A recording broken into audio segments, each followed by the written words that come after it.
That's right, folks. Merry Christmas. Welcome to the Dice Tower Christmas Buying Guide. This is a series of videos. All these games that we're talking about are available online. You can find them at funagaingames.com. Let's get to the video. Welcome to the Dice Tower, a video show all about board games. Today, we bring you part of our 2012 Christmas Buying Guide. Today, we'll take a look at 5 games. Our category is... And here we are. Merry Christmas, everybody. Oh, how we doing? Today we're talking about family games. And there's argument over what this should be called. Should they be called casual games or family games or this? But I call them family games because they're the kind of game... Human unit games, I like to call them. I'm sure. These are the kind of games that you can bring out and play. They're not necessarily party games. We do a different video about that. But they're games that you can play, and the older kids should be able to play them, and hopefully grandma and grandpa may be able to play them. Yeah. We'll have to see. Let's get into them.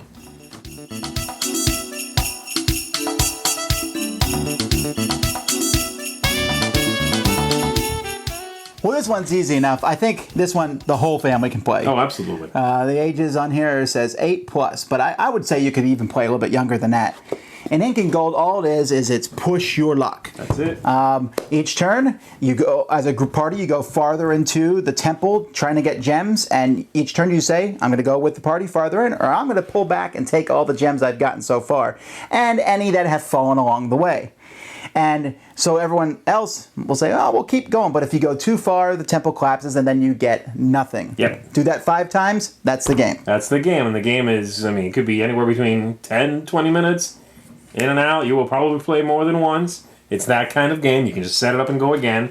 I have never had this game go poorly, ever, in a group. It's everybody. There is nothing here to dislike unless you don't like picking between I'm going to keep going or I'm leaving. Yeah. And then there's always someone egging you on. Oh, just go one more time. Come on, you can do it. Absolutely. Or they're screaming at you, get out while you still can. Yeah. Great push your luck little game. Anybody can play. There you go. And up to 8 players, which is a big deal. Yep.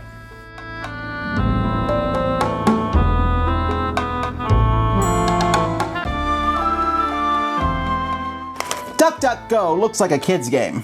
Wouldn't you agree? Not just the box, but when you open up, you're like, oh, little rubber duckies. Aww. And actually, it can be played with kids. But Duck, Duck, Go has some strategy in it because you're putting out a board together, and then you are playing cards to move your ducks around the board to swim through the bathtub and hit different goals before they get back. It's very simple, very easy. You're just playing different cards that have your duck move forward 1 and then turn right 1. And so that helps kids with directions and stuff, but also adults can play this game very seriously as they move and jockey their ducks around in position. It also gives you an excuse if you want to buy extra ducks. Yes. Yeah, it's definitely a game that adjusts, like you said, to the group playing it. But it's visually appealing. That's going to get people to the table right there. And it is a relatively short game. You can adjust how long you want it to go depending on how long you want to race. And it's just a cute game. You can just pull this out and people will chuckle and then jump right in. And they might go in thinking, oh, this game is fluffy. This game's going to float away. And come away having found a new favorite, Right. So great racing game. Check it out. Can't play it in a tub, but can play it with almost anybody. Duck, Duck, Go.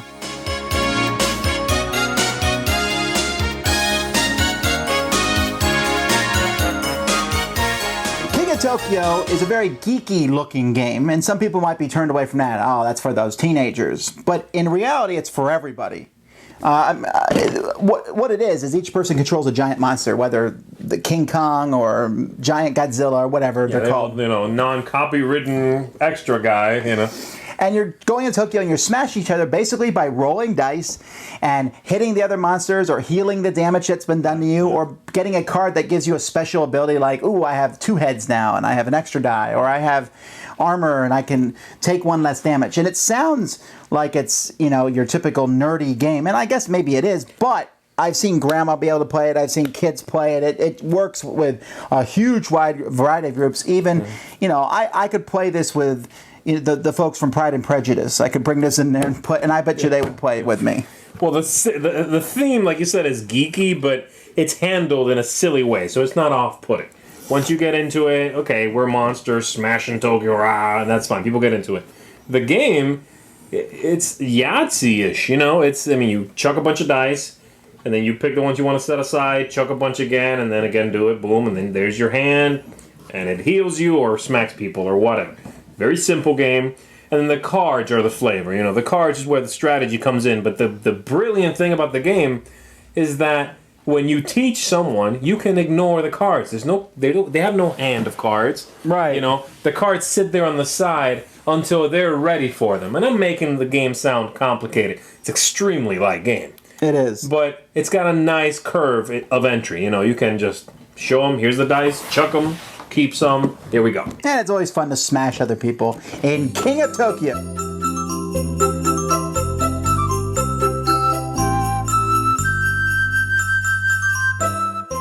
This game really has a great theme because it's a cooperative game, and I think every year that I'll do this Christmas family list, I think we will always have one cooperative game in the mix. It's so good for family. It is, because you're working together to do something. And there is, I promise you folks, this is not the only great cooperative game out there. There are many. This is just the one we picked for this year. Flashpoint Fire Rescue. You're working together as firefighters to get people out of a house and to stop the fire. Yeah. Well, stopping the fire... Getting the people out, really. Yeah, getting people out is your goal. Stopping the fire is just something you do. I suppose you could stop the fire completely, but I don't know that that's ever happened to me. Pretty hard, yeah. The fire's out of control and it keeps blowing up. But there's two versions of this. There's a family version, which is a very simple, easy game to get into. Yeah. And then there's a more gamer version of it, which even I thought that was pretty simple. Pretty basic, yes. Anybody could probably play that. But you'll like it because each person will have a different job. You're running around trying to rescue people. The theme makes sense. There's never really a point where you're like, well, why did that happen? No, it happened because fire spreads. Yeah. And at some point, the whole house can come collapsing down, in which case, you're all in trouble. And there's no hurt feelings because everybody lost. Right. Or everybody wins. And the theme is absolutely unique. It's a really neat game. It's not, fantasy geekish, so you can get some of the older adults who might not be into games into this. It looks serious, and it's light enough, even with that serious feeling theme, that people will get into it and play it and really cooperate and get together. And easy to teach, because you can have somebody sort of teach and play. You can help others along as you're teaching. You're working together, no hidden information, no cards you can't show each other, that sort of thing. Great, great family game. Flashpoint Fire Rescue.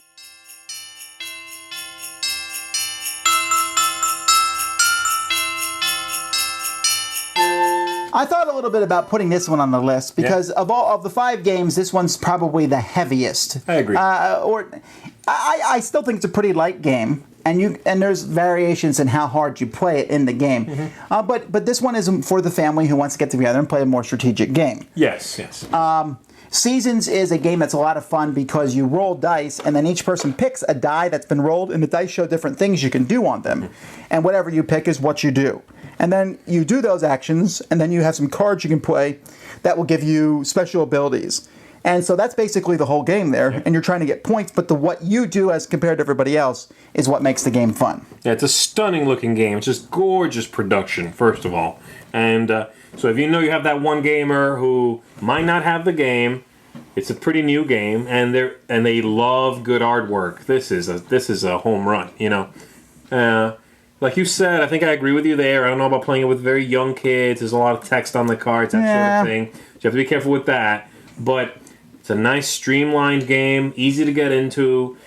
Chuck some dice, play some cards, and it's a nice, unique feeling game. All right, so that's Seasons. Thanks so much for watching The Dice Tower. You can find all the games mentioned today at www.funagaingames.com. Fun Again Games has the world's best selection of board games. Get them now in time for Christmas. If you found this guide useful, pass it on. Tell others, maybe even give it to someone as a guide for what to buy for you. Reviews of most of these games with more details can be found at dicetower.com. Thanks for watching. Whatever you roll on the dice will change what happens. I tried to. I couldn't hold it in the whole time. That was hilarious. That was the weirdest sneeze ever. All right. I tried to hold it in the whole time. All right. Let's try this again.